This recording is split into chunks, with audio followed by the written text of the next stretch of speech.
Bon les gars, Game 4, c'est ça? Game 4, oui. Game 4, Lakers, Grizzlies, à la Crypto.com Arena. Vous connaissez déjà les bails. On ne peut pas commencer une analyse des Lakers comme d'habitude sans évoquer une fois qu'on est passé à ça de la crise cardiaque. Comme d'habitude, avec cette équipe, tu ne sais pas à quoi t'en tenir. Tu ne sais vraiment pas en quoi t'en tenir avec eux.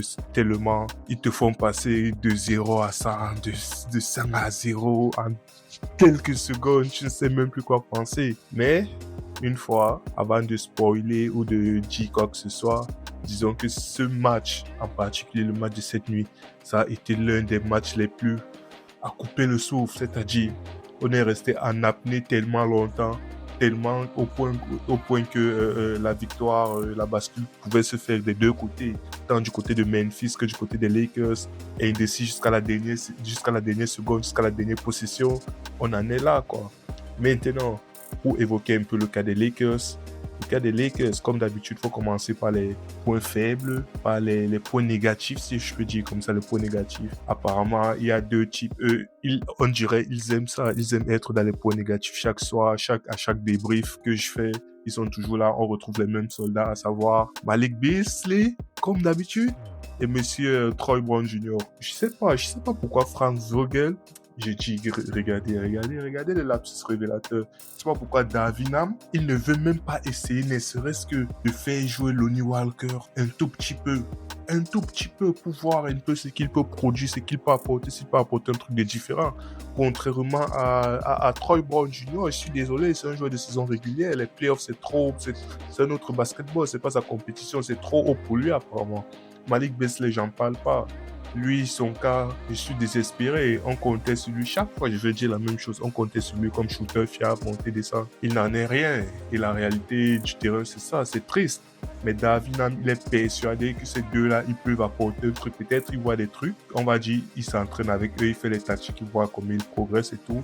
Mais nous, on voit la réalité du parquet, la réalité du match. On dirait qu'il y a des joueurs d'entraînement, il y a des joueurs de match. Dans ce cas, ce sont des joueurs d'entraînement. Parce que lors des matchs, concrètement, on ne voit rien. On ne voit aucun apport, que ce soit offensif, défensif. Dennis Schroeder, tu vas regarder sa feuille de stats, tu vas te dire que, OK, il n'a pas fait un très grand match. Pourtant, sa défense, sur Ja Morant, mais ça va au-delà des stats, ça va au-delà de la feuille de stats.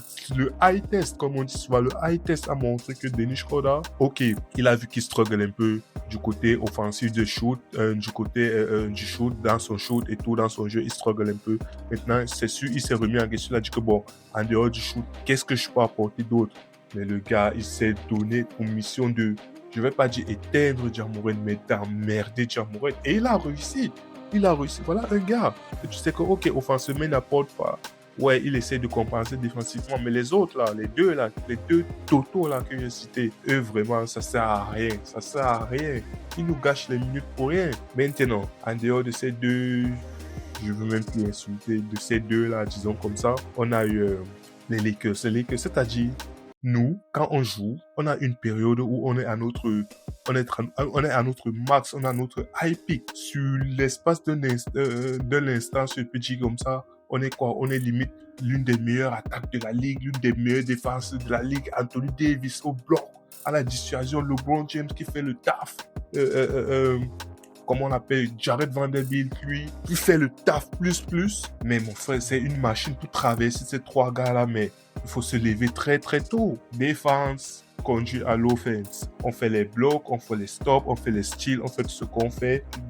De l'autre côté du terrain, côté offensif, on réussit à prendre l'écart, on mène 3, 4, 5, 6, 7, double GG, 10, 12, 13, 14. Je te dis que, ah ouais, il suffit juste de maintenir la concentration. On dirait dès qu'on atteint un certain écart, c'est-à-dire dès que l'écart va déjà à 10 points et plus, on dirait les gars, ils s'endorment, ils se disent que ouais, le match est plié. On est passé premier quart-temps de folie comme d'habitude, on les domine de tous les côtés, ils voient à peine le jour, c'est compliqué. Quand ils arrivent dans la raquette, ils voient les monstres que sont Anthony Davis, les restes de LeBron James et Jared Vanderbilt, ils se disent, mais c'est pas possible, comment on va faire pour shooter? Ils essayent de shooter à l'extérieur, ça n'entre pas, c'est compliqué, ils se disent, mais comment on va faire pour voir le jour? On prend les écarts, les Lakers prennent les écarts. Deuxième quart-temps, tu sais pas ce qui se passe, un trou d'air, on dirait, les mecs sont restés dans les vestiaires à peine c'était quoi, 3 ou 4 minutes de la fin du deuxième quart-temps. On menait écart de 14 points et plus, si je ne me trompe pas. Mais on s'est mangé ou c'est 13-0, 14-1, un truc. C'est-à-dire, notre avance, si je peux appeler ça avance, dans la NBA d'aujourd'hui avec les 3 points. Et c'est même pas comme s'ils shoot à 50% ou à 40% à 3 points. Ils struggle.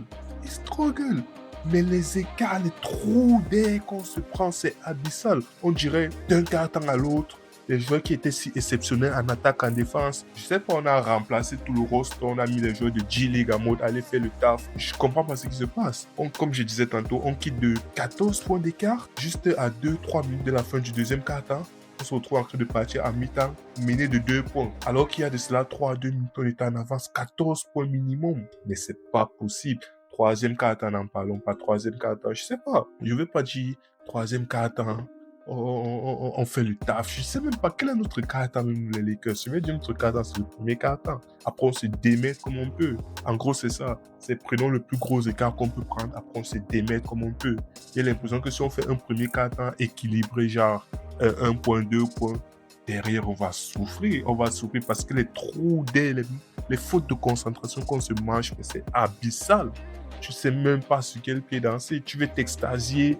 Tu veux dire, oh, block by Davis, block by James, block by Cissy Jane, tout excité. Deuxième quart-temps, tu vois, les mêmes Davis, les mêmes James, ils se prennent des valises partout et n'importe qui. Tu te dis, mais attendez un peu, qu'est-ce qui se passe? Donc, c'est très compliqué. Pour revenir, pour faire une avance rapide, quatrième quart-temps, Ja Morant, comme je disais tantôt, Dennis Schroeder, il me l'a embêté, je ne vais pas dire éteint, mais il me l'a embêté à un niveau. Ja Morant, il était dégoûté.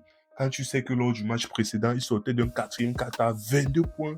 La carry, c'est Grizzly à lui tout seul. Ce quatrième quart-temps, comme on dit souvent, d'un jour à l'autre, c'est pas la même histoire. Ce quatrième quart-temps, il était fantomatique. Tout ce qu'il faisait, je crois, il était à 1 sur 8 au tir, un truc comme ça. Mi-temps et overtime. Maintenant, en parlant du quatrième quart-temps, justement, pour conclure, un match qu'on était censé mener, un match qu'on était censé bien gérer, on se retrouve en train de courir au score, on quitte de 14 points d'avance à courir au score, à se manger des plus 2, plus 3, plus... On court au score. Heureusement, Monsieur Gilo, il a eu un coup de chaud instantané, donc momentané et instantané. Il a enchaîné 3 triples, 3 tirs à 3 points clutch. Bam, bam, bam. C'est-à-dire, c'était comme 3 dégâts dans la tête. Bam, bam, bam. À un moment où on était mené, c'est ça le pire. Un moment où on était mené, on ne voyait plus le jour. On se disait, mais qu'est-ce qui se passe? On va perdre ce match. D'Angelo Russell laisse sortir de son trou. Bam! Il met 3 points. Il nous remet à quoi? À 6 ou 5, je sais plus. Il enchaîne le deuxième 3 points. On dit, ah ouais, il est en train de prendre feu. Après, il enchaîne le troisième 3 points. Il conteste avec la main sur le visage. Il nous remet à plus 2. On sortait de très loin. Et comme d'habitude, malgré cela, on se retrouve encore à vendanger, à faire des trucs bizarres qui font que on se retrouve à 10 secondes ou 7 secondes de la fin, mené de 2 points, balle au King, le truc qu'on se disait tous ces derniers temps, la NBA maintenant, c'est que tu sois mené d'1 point, que tu sois mené que de 2 points, tout le monde veut shooter à 3 points. Le King, il a porté ses coronesses, comme disent souvent les gars, il a porté ses coronesses, drive, sur Tillman, drive main droite. On dit ouais, il faut bloquer, il faut la mener sur sa main droite. Il est aussi fort de la main gauche que de la main droite. Il est ambidextre, frère. Tu vas le bloquer de quel côté tu choisis ton poison. Donc, drive. LeBron James, il baisse les épaules, il lance dans la raquette, main gauche, sur Tillman. Jaren Jackson Jr. qui vient en aide. Mais le King, il est trop fort. Layup, il met ça en haut du panier, comme les Américains disent.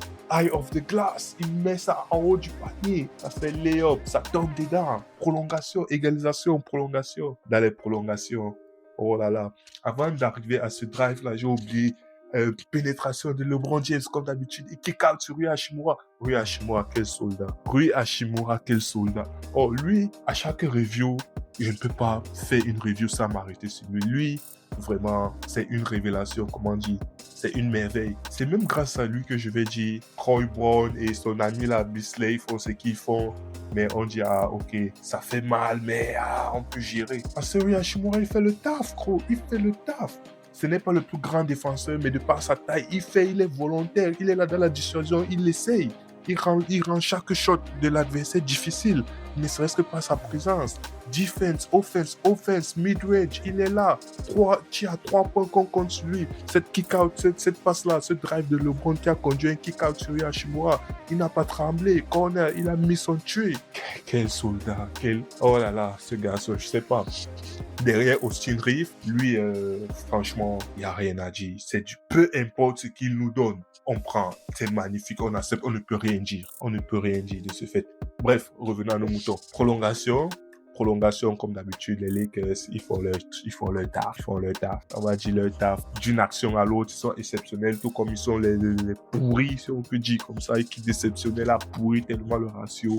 Mais heureusement, comme d'habitude, monsieur LeBron James, qui finit à 22 points, 20 rebonds, 7 passes décisives, 20 rebonds, je crois, double-double, 20-20, je crois, depuis Shaq, en 2004. Aucun Lakers n'avait fait ça, ou limite, je vais dire, aucun joueur en playoff. Je suis pas sûr avec les Giannis dans les parages, mais ce que je sais, c'est que côté Lakers, minimum, depuis 2004 et la performance de Shaq, on n'avait plus vu ça. Et dites-vous que c'est un LeBron James, 38 ans, 20e saison en NBA. Mais, Monsieur Dillon Brooks, où êtes-vous? Pour ce old man, comme il disait, pour ce vieux monsieur qui ne peut plus rien apporter, qui est fini. Ça fait 2 matchs, on ne le voit plus. Il esquive dès que le match finit, il vesquille les journalistes comme si c'était la peste. On ne le voit plus. Maintenant, il fait, non, c'est ça les médias qui m'ont appelé Dylan de vilain. Bref, parenthèse fermée. Pour celui-là, je ne sais même pas pourquoi je parle de lui. LeBron James, comme d'habitude, encore une fois, il nous donne la victoire. Mais ce mec, 38 ans. Anthony Davis, petit match. Côté offensif, petit match. Apparemment, je sais pas, c'est comme s'il a été touché là et c'est Anthony Davis, non mauvais, il a été touché sûrement, il a une gêne ou un truc du genre, mais il a serré les dents. J'espère vraiment que c'est ça, parce que c'est pas ça, une performance comme ça avec un Anthony Davis en forme, mais c'est honteux, je suis désolé. Défense, toute défense que tu veux, Anthony Davis, il était à quoi? Il était à 8 points. C'est à peine s'il a atteint la barre des 14 points. On parle d'Anthony Davis, frère. Il y a de cela 2 matchs. Nous donner 31, ou c'est 2 matchs, c'est un match nous donner 31. Les stats qui devraient normalement nous donner en moyenne. C'est-à-dire, il apparaît, disparaît. Horoscope, il n'y a pas plus pire que lui. En tout cas, très belle victoire des Lakers au bout du suspense, au bout de la nuit. Une victoire à couper le souffle, tellement les 2 équipes la méritaient cette victoire. Mais bon, LeBron James, il est de notre côté, donc la balle est tombée de notre côté. On accepte, on prend, bien sûr qu'on accepte. On prend et ça nous fait partir au Grizzly, le déplacement au Grizzly pour le prochain match en menant 3-1, à savoir on a 3-1, ça fait 4 matchs, on a 2 balles de match. On a 2 balles de match minimum pour conclure les 10